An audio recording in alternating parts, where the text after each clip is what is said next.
The moment Alexander Hartwell's Rolls-Royce collided with a rusted pickup truck on Interstate 40, he made a decision that would change everything. He closed his eyes and pretended to be unconscious. Not because he was afraid, not because he was injured, but because Alexander Hartwell, CEO of Hartwell Industries, worth $3.7 billion, had learned long ago that sometimes the most powerful thing a man can do is watch the world reveal its true face when it thinks no one important is looking.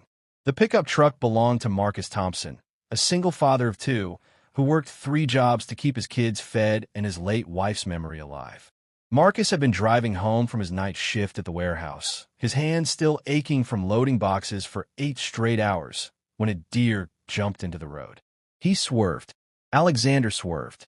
Metal met metal in a screech that split the dawn. Marcus stumbled out of his truck, heart hammering, knowing this moment could destroy him. One accident, one insurance claim, one missed day of work. That's all it took to topple a life built on borrowed time and desperate hope. He ran to the Rolls-Royce, yanked open the door, and found Alexander slumped against the steering wheel, eyes closed, breathing shallow. Sir, can you hear me? Marcus's voice cracked with panic. He pulled out his phone with trembling fingers and dialed 911, then gently checked Alexander's pulse, whispered prayers his grandmother taught him, and stayed right there in the broken glass and gasoline smell, holding a stranger's hand because that's what his father had taught him a man does. The ambulance arrived.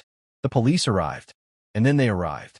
Victoria Hartwell stepped out of a black Mercedes like a queen descending into a peasant village, her heels clicking against asphalt, her expression carved from ice and contempt. She was Alexander's younger sister, the woman who'd spent 15 years trying to wrestle control of Hartwell Industries from her brother's grip, the woman who saw this accident not as a tragedy, but as an opportunity. That's him, she told the police officer, pointing at Marcus with a manicured finger. That's the man who ran my brother off the road. Marcus's face went pale. Ma'am, a deer. There was a deer. I tried to avoid. I don't see a deer, Victoria said, her voice smooth as poison honey. I see a man in a truck that's clearly not roadworthy, a man who is probably exhausted from working God knows where, a man who nearly killed one of the most important businessmen in this state. The police officer looked uncomfortable. Marcus looked destroyed. Ma'am, we need to wait for the investigation. Investigation? Victoria laughed, the sound sharp enough to cut. My brother is unconscious, possibly brain damaged, and you want to investigate? I want this man arrested. I want him charged.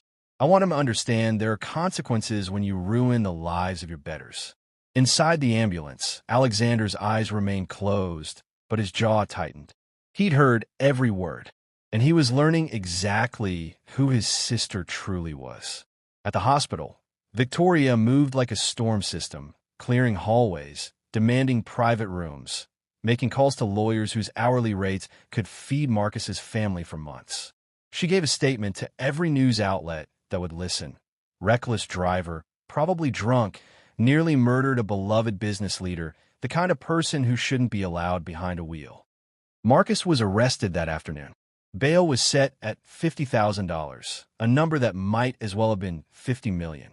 He sat in a cell that smelled like despair and disinfectant, thinking about his daughter's school play tomorrow, his son's birthday next week, the rent due in 5 days, and how a single moment had just erased years of fighting to survive. His kids were taken to his neighbor, Miss Patterson, who hugged them tight and promised their daddy would be home soon, even though she didn't believe it herself. 3 days passed.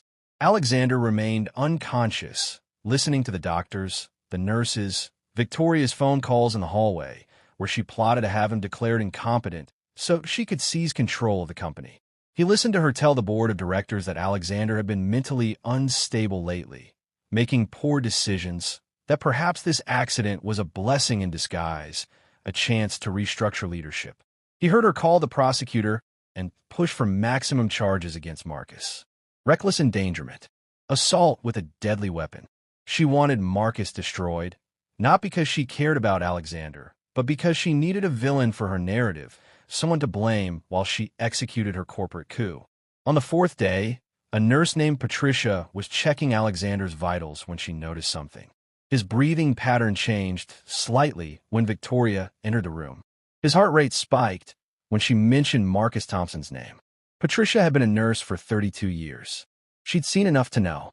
She leaned close to Alexander's ear and whispered, "I don't know what you're doing or why, but that man who hit you, Marcus Thompson?" His 8-year-old daughter stood outside the jail yesterday with a sign that said, "My daddy is a good man." She stood there for 6 hours. In the rain. "That's the man your sister is trying to destroy." Something shifted in Alexander's chest. He'd been playing a game, conducting an experiment in human nature, but he'd forgotten that real lives were being shattered while he lay in his hospital bed gathering evidence. That night, Patricia slipped Alexander a phone. He made one call. The next morning, the prosecutor arrived at the jail to speak with Marcus, expecting to prepare him for a plea deal. Instead, he brought papers. Charges dropped. Bail revoked. Marcus was free. "I don't understand," Marcus whispered, afraid to believe it. "Neither do I," the prosecutor admitted. But apparently new evidence emerged. Camera footage from a traffic light shows the deer. Witness statements. An independent accident reconstruction expert. And he paused, looking confused. A statement from Alexander Hartwell himself. Marcus's hands started shaking. "But he's unconscious." The prosecutor just shrugged. "Not anymore." Marcus walked out of that jail into morning sunlight that felt like resurrection. His kids crashed in his legs, sobbing, and he held them like he'd been holding his breath for days and finally could breathe. But the story wasn't over. Victoria received a phone call that afternoon requesting her immediate presence at Hartwell Industries headquarters. She arrived expecting a board meeting to formalize her new position as CEO.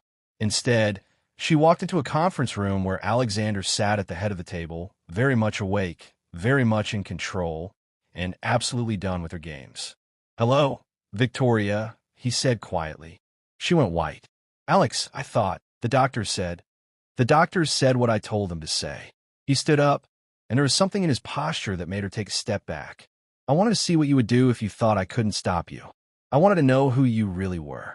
I was protecting the company." "You tried to send an innocent man to prison," Alexander said, his voice ice and fire, "because it was convenient for your ambition. You used his poverty, his race, his exhaustion as weapons. You turned his love for his children into a weakness to exploit. You saw a man trying to help me and decided to crush him for sport." Victoria's mask cracked. "You don't understand business. This isn't business. This is who you are." Alexander pressed a button.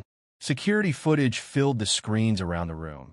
Victoria on the phone, bribing witnesses, threatening the prosecutor, laughing about how easy it was to destroy someone who couldn't fight back. "You're done," Alexander said. "Your shares will be bought out at market value. Your position is terminated. And if you ever come near Marcus Thompson or his family again, I will use every resource I have to make sure the world knows exactly who you are." Victoria opened her mouth, closed it, and walked out in silence. But Alexander still wasn't finished. 2 weeks later, Marcus received a letter.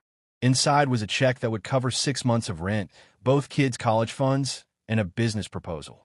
Alexander wanted to invest in Marcus's dream.